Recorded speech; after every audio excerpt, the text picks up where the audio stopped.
Kita lanjutkan dialog, pemirsa. Hingga saat ini kami masih terus mencoba untuk menghubungi dari tim sukses Ridwan Kamil dengan Suswono untuk segera bergabung bersama kami. Kita lanjutkan dialog, Mas Gun-Gun. Kalau kita lihat warga Jakarta ini sangat kritis, kemudian rasional. Artinya apa yang membuat mereka ini memilih ataupun memberikan suaranya kepada ketiga paslon? Apakah karena figurnya atau karena memang obral janji manisnya? Menurut saya ada 3 faktor ya. Pertama, aspek figur jelas ada. Kenapa? Karena nggak mungkin mencoblos orang tanpa popularitas si figur. Juga tingkat penerimaan atau akseptabilitas sama tingkat keterpilihannya itu modal dasar elektoral. Kemudian yang kedua adalah menyangkut narasi yang menjadi problem solving persoalan Jakarta. Yang itu kemudian jelas terhubung dengan kebutuhan-kebutuhan pemecahan masalah di Jakarta. Contoh misalnya infrastruktur, transportasi publik, pendidikan, kesehatan. Ini kan hampir semua paslon sudah menyediakan narasi itu. Cuman masalahnya adalah apakah narasi itu turun ke bawah, bisa dipahami dan diterima dengan aspek keterukuran yang kemudian dirasakan kebermanfaatan dari narasi itu untuk penyelesaian masalah. Itu menurut saya yang kedua. Kemudian yang ketiga, ini menyangkut juga aspek aksi reaksi dengan kompetitor. Kenapa? Karena kan ini namanya kompetisi. Tiba-tiba misalnya pasangan RK ada sesuatu yang kemudian bisa di counter atau dikapitalisasi kelemahannya, ya kan? Sama juga dengan pasangan Mas Pram ataupun pasangan independen. Jadi aksi reaksi itu menyangkut damage control nanti, mengontrol potensi kerusakan. Kenapa? Karena namanya di arena pertarungan pasti ada sisi-sisi lemah, dan itu yang disebut dan kandidat marketing map ya, dalam konteks marketing politik, ya kan? Bagaimanapun marketing politik itu pasti salah satunya seperti tadi beliau ceritakan di awal, kelebihannya ini, dan semua pasangan pasti bicara kelebihannya. Tapi dalam waktu yang singkat, masa kampanye yang singkat sampai 23 ya kalau nggak salah November, itu kan tidak cukup menyasar semua area, ya kan? Kenapa? Karena pasti kan ada wilayah-wilayah yang tidak bisa dijangkau karena sudah sangat pekat dengan warna kandidat lain. Ini yang disebut dengan zonasi atau yang segmenting dalam political marketing. Kalau bicara masalah figur, lalu kemudian narasi kekuatan kita sudah dengar tadi ya. Tapi bicara masalah kelemahan deh, kalau kita lihat masalah kelemahan. Kelemahan untuk pasangan Pramono Rano Karno misalnya. Kalau kita lihat Mas Gun, kita lihat dari rekam jejak dulu. Mas Pram di Seskap, biasanya di belakang, jarang muncul ke publik. Nah, apakah ketika sekarang dia menjadi seorang sosok cagup yang dipaksa untuk kemudian menghadapi konflik misalnya, menghadapi konflik dengan masyarakat dan sebagainya, permasalahan, apakah cukup mumpuni ke sana kalau melihat rekam jejaknya? Nah, ini yang mungkin perlu jadi catatan pasangan Mas Pram dan Bang Dul ya, Rano Karno. Kenapa Pramono biasa Mas Pramono track recordnya di wilayah elit birokrasi gitu ya, DPR sampai di puncak lah pimpinan, kemudian di Seskap ya, kemudian juga interaksi ya politiknya di tingkat elit. Nah, ketika misalnya mengurus daerah tentu relasinya tidak mudah. Kenapa? Ini menyangkut bukan hanya elit tapi banyak masyarakat awam.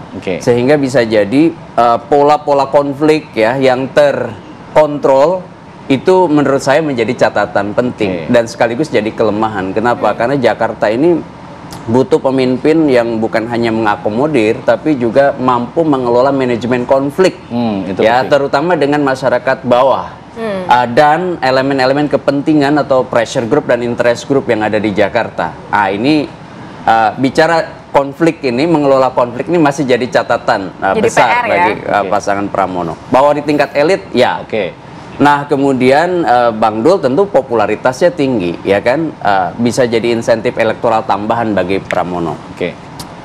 Tetapi juga saya lihat proses komunikasi manajemen konflik ini belum rasa-rasanya belum begitu teruji, ya. Beda dengan tentu kultur Banten. Nah, ini Jakarta butuh strong leader, terutama dalam konteks gaya komunikasi yang lebih cocok dengan warga Jakarta. Tentu dengan segala kelebihan yang tadi saya sebutkan. Nah, kalau dua pasangan lain, RK, kita lihat misalnya model equalitarian style ke bawah, itu udah bagus ya. Masalahnya adalah juga pasti ada kelompok-kelompok atau elemen-elemen di Jakarta yang tidak mudah juga tiba-tiba menerima kehadiran RK ya. begitu ya, yang contoh misalnya di beberapa komunitas ya, itu kan resistensi masih tinggi, sehingga tentu pendekatan basis komunitas seperti community relation, community empowerment, community services itu saya lihat sedang digiatkan oleh RK. Kalau Dharma Pangrekun? Ini yang pasangan independen, ya ini persoalannya adalah pada modal dasar elektoralnya. Ya seberapa dikenal mereka di Jakarta. Ya kan ini kan barang yang pasangan ini baru memiliki aspek publisitas itu setelah kemudian dideklarasikan dan ditetapkan. Baik. Nah ini persoalan besarnya ada publisitas politik ya, dan popularitas, akseptabilitas, elektabilitas kan terlihat juga masih berada di bawah. Baik, gitu. Bang silakan dijawab. Ada catatan penting, itu luar biasa penting loh menjadi catatan ketika akan berhadapan dengan warga Jakarta. Manajemen konflik. Saya kenal Mas Pram bukan hanya ketika jadi tim sukses. Saya pernah bersama-sama dengan dia ketika saya menjadi ketua cabang partai dan beliau menjadi sekjen partai. Artinya? Ini orang yang sangat gampang beradaptasi. Ya, orang yang sangat sadar posisi. Ketika dia misalnya di dapur, ya dia di dapur. Pernah tidak teruji manajemen konflik teruji gitu? Ketika dia dihantar ke depan, dia juga bisa menyesuaikan diri. Kenapa? Latar belakang beliau adalah bukan dari latar belakang orang kelas menengah ke atas. Dia menengah ke bawah. Dia anak seorang guru, lahir di Kediri, ya, masuk ke ITB, berprestasi, aktif di organisasi mahasiswa, ya, jadi sudah biasa bergelut dengan kehidupan masyarakat. Nah, oleh karena itu, beliau ini adalah salah satu sosok yang menurut saya, ya, mainnya efisien dan efektif. Memang tidak pinter, misalnya menata kata dengan pantun segala macam. Tapi beliau ini betul-betul seorang goal getter yang menurut saya sangat tahu kapan dia harus berbicara, kapan dia harus diam. Tapi berani mengelola kebijakan di Dapopolis, Bang? Sangat percaya saya dia berani mengelola konflik. Pengalaman-pengalaman ketika beliau menjadi sekjen partai, banyak persoalan-persoalan bisa diselesaikan dengan gampang tanpa bertele-tele. Dan hasilnya adalah di sana senang, di sini senang. Baik, saya ingin ke Bu Siti. Bu Siti, tadi PR-nya di catatan adalah soal publisitasnya masih belum dikenal oleh masyarakat. Bagaimana kemudian Dharma Pangrekun dan juga Kun Wardana ini bisa memikirkan soal program-program ke depannya, sementara elektabilitasnya masih jauh tertinggal nih. Artinya kan masih ada PR yang kemudian harus dikejar dulu sebelum kemudian bisa meramu bagaimana program itu bisa berjalan. Terima kasih. Tadi Pak Gun itu narasinya itu sangat normatif dan berdasarkan survei LSI yang 3% itu. Nah, LSI saja juga belum kenal dengan Dharma Kun, ya tentu saja memang elektabilitasnya juga rendah. Jadi kalau saya sih tidak terpengaruh dengan survei yang begitu. Orang yang paslon nomor 1 ya, yang bukan Pak Pram, Pak RK itu di mana-mana ditolak, di situ bisa 51%. Kalau dilihat sih lebih lumayan yang 03 daripada 01 di masyarakat loh ya. Lebih tapi di situ 51%, sedangkan 03-nya cuma 28. Itu saja menunjukkan satu hal yang tidak baik-baik saja. Jadi kita semua sudah tahu bagaimana yang namanya survei itu dilakukan. Nah itu biasanya itu ya berpihak pada yang berpesan gitu. Nah kemudian Pak Gun tidak mempertimbangkan bagaimana situasi di bawah, situasi masyarakat banyak, bukan masyarakat partai politik.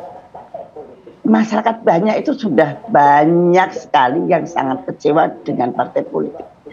Terutama ketika Senayan akan membuat suatu revisi RUU Pilkada, itu masyarakat semua merasa tidak terwakili oleh partai yang ada di Senayan. Kalau merasa terwakili, nggak ada demo yang sampai merobohkan dinding DPR itu. Nah ini menjadi sentimen masyarakat ya di bawah. Nah ini saya sangat merasakan aktivis-aktivis yang dulu tidak puas, yang kemarin tidak puas dengan RUU Pilkada yang akan direvisi itu yang ternyata masyarakat semua berpihak pada keputusan MK.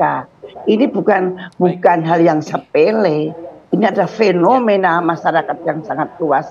Bagaimana masyarakat luas itu sedang kecewa dengan partai politik. Luka itu masih terasa. Jadi disitulah kami mendapatkan suatu forum, suatu momentum. Dan ini mudah-mudahan karena memang Dharmakun ini sangat merakyat. Jadi kami adalah kendaraan rakyat. Kami belanja masalah itu bukan, kamu mau saya kasih ini, kamu ini loh masyarakat, ini kendaraan kamu. Monggo, ayo kita bersama-sama membangun Jakarta. Baik, nanti kita akan coba konfirmasi ke Mas Gun-Gun. Apakah kemudian fenomena di masyarakat itu inline, sejalan dengan kondisi di pilkada saat ini? Nanti kita akan bahas. Usai jeda di sini di Apa Kabar Indonesia Pagi.